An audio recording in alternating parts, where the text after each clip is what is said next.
Yo, what is up guys, Ghost here, and today I want to discuss an area of Battlefield 2042 that has been sorely lacking since its release. So far the game has seen big improvements in some areas like map design, general stability, and the return of, quote, legacy features.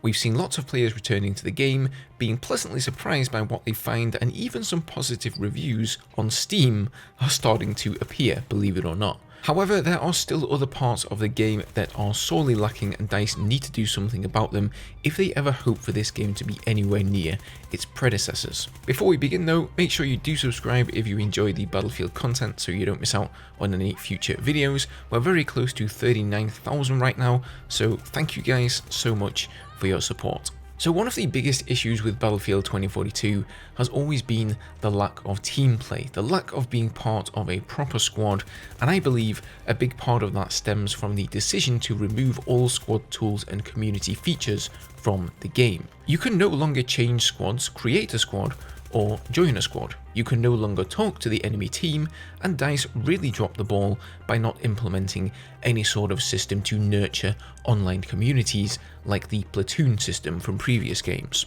With the release of the class system coming in patch 3.2, teamwork is going to be even more important.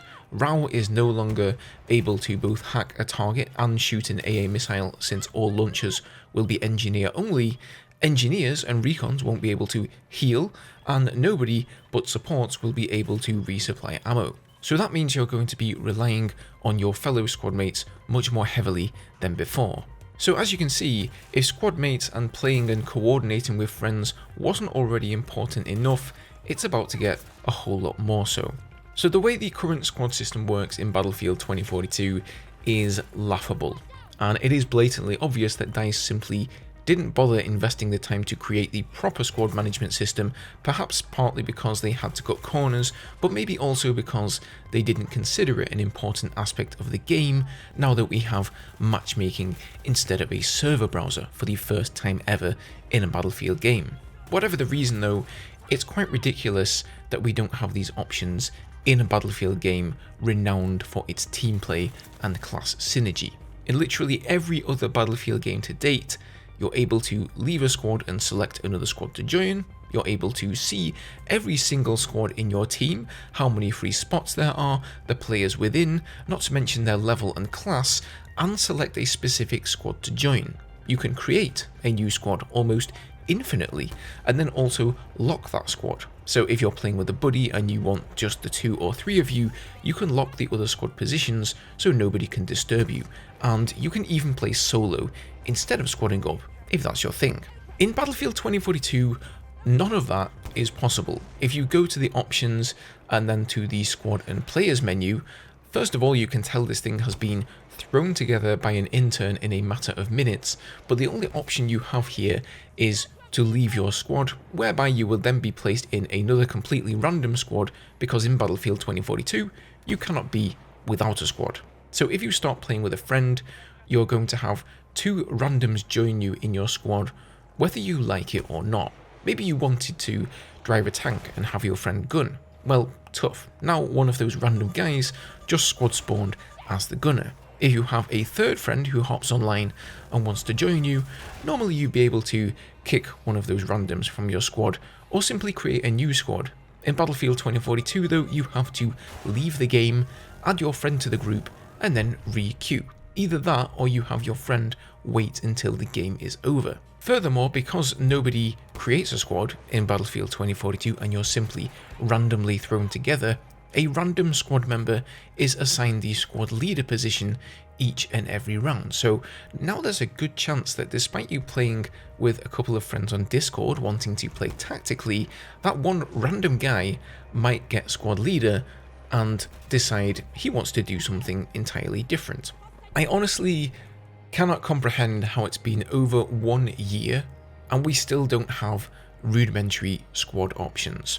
I don't think I need to rationalize for you guys why we need these any further. It's just a no-brainer, and you know, I'm not a game developer. I don't know the ramifications of implementing such a system, and I'm sure that it is more complicated and time-consuming than it looks, but I really think DICE should be prioritizing this, and they don't need to reinvent the wheel or come up with a new concept. Just do the exact same system that has been in every other Battlefield game, DICE.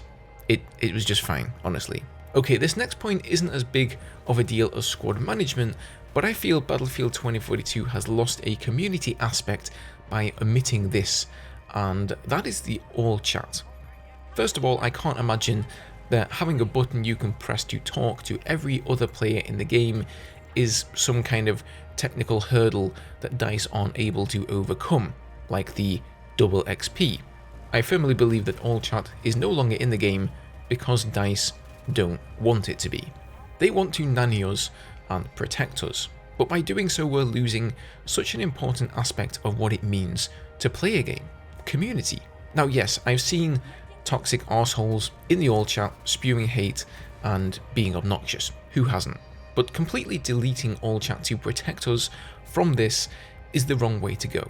Battlefield 2042 in fact has one of the best player reporting systems, if not the best system in any Battlefield game. So if you get somebody being hateful in front of 127 other players, let the reporting system do its job. Let the players do their job and use that system to police player behavior. Toxicity is always going to be in video games. It's just a part of it and a constant battle, but getting rid of all chat is not going to solve the problem. On the contrary, for every hateful comment I've seen, I've had dozens of positive interactions with members of the enemy team. Maybe I see a player I recognize and I can actually say hi and see if they want to squad up next game. Maybe somebody RPGs me out of the sky with, incredible accuracy, and I can say, hey, nice shot, mate, well deserved. Even though I died, I can appreciate how good of a shot that was. And then there's just good old smack talk, not being horrible to one another, but just, having a good bit of friendly banter, team to team. Just look at any sport in the world today. Yes, you'll see moments of aggression and drama between players, but also moments of friendship and appreciation. Imagine if that was all taken out of your favourite sport. Okay, finally, the last thing here is Platoons. These have been in since Battlefield 4 and were a fantastic addition. Imagine if you could join or create your own little Battlefield community. You could have other players with shared interests join that community.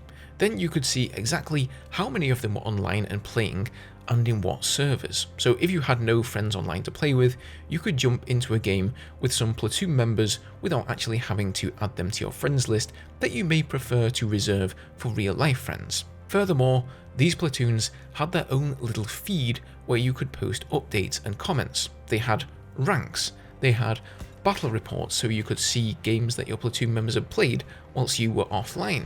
And one of the coolest things is that you could be part of multiple different platoons and then choose to support whichever one you wanted by displaying that platoon's tag in front of your name. I always thought it was awesome to look at a scoreboard and see 4 people all from the same platoon squadding up together. It honestly makes me sad to look at this platoon I created in Battlefield 4 all the way back in 2014 and then see where we are today with Battlefield 2042. I've simply lost that entire community.